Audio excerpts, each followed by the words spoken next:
മാർപ്പാപ്പയുടെ സ്പെയിൻ സന്ദർശനം തുടരുന്നു. നമസ്കാരം. സ്പെയിനിലെ മദ്രിദിൽ നിന്നുള്ള തത്സമയ വാർത്താ ബുള്ളറ്റിനിലേക്ക് ഏവർക്കും സ്വാഗതം.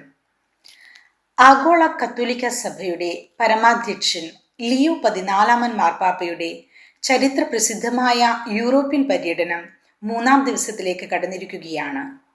രാഷ്ട്രീയ ധ്രുവീകരണത്തിനെതിരെയും വിദ്വേഷ രാഷ്ട്രീയത്തിനെതിരെയും അതിശക്തമായ ഭാഷയിലാണ് മദ്രിദിലെ രാജകൊട്ടാരത്തിൽ വെച്ച് മാർപ്പാപ്പ സംസാരിച്ചത്.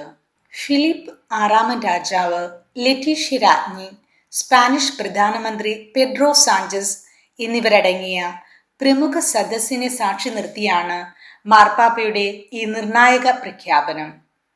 കേവലം ജനപ്രീതിക്ക് വേണ്ടി സമൂഹത്തിൽ ഭിന്നതയുണ്ടാക്കുന്ന വ്യാജമായ ലളിതവൽക്കരണങ്ങളും വിഭജന രാഷ്ട്രീയവും ഭരണാധികാരികൾ അടിയന്തരമായി ഉപേക്ഷിക്കണമെന്ന് അദ്ദേഹം ആഹ്വാനം ചെയ്തു. ആയുധങ്ങൾ കൊണ്ടോ മതിൽക്കെട്ടുകൾ കൊണ്ടോ ഒന്നിനും സുരക്ഷ ഉറപ്പാക്കാൻ കഴിയില്ലെന്ന് ഓർമ്മിപ്പിച്ച മാർപ്പാപ്പ സ്പെയിനിന്റെ പാരമ്പര്യമായ പരസ്പര സഹിഷ്ണുതയിലേക്ക് മടങ്ങാൻ ലോക നേതാക്കളോട് ആവശ്യപ്പെട്ടു.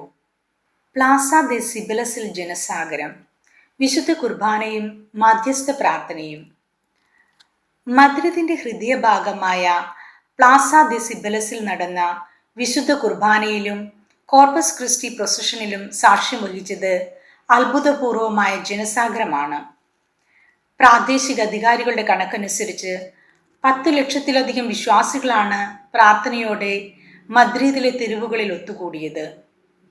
വിശ്വാസവും പരസ്പര കൂട്ടായ്മയും പുതുക്കുവാനുള്ള വലിയൊരു സന്ദേശമാണ് ഈ ദിവ്യബലിയിലൂടെ മാർപ്പാപ്പ വിശ്വാസികൾക്ക് കൈമാറിയത്.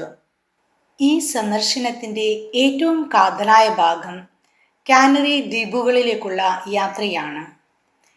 മെഡിറ്ററേനിയൻ, അറ്റ്ലാന്റിക് മേഖലകളിലെ അഭയാർത്ഥി പ്രതിസന്ധിയിലേക്ക് ലോകശ്രദ്ധ തിരിക്കാൻ ലക്ഷ്യമിട്ടാണ് മാർപ്പാപ്പ ഈ പ്രദേശം സന്ദർശിക്കുന്നത്.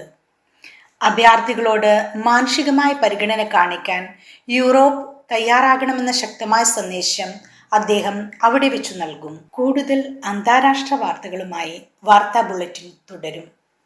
ഈ അപ്പോസ്തലിക യാത്രയുടെ തുടർന്നുള്ള തത്സമയ വിവരങ്ങളും വിശേഷങ്ങളുമായി റേഡിയോ മരിയ വരും മണിക്കൂറുകളിലും നിങ്ങളോടൊപ്പം ഉണ്ടായിരിക്കും. ദൈവരാജ്യത്തിന്റെ പ്രഘോഷണവുമായി റേഡിയോ മരിയ എന്നും നിങ്ങളുടെ ചാരത്ത്.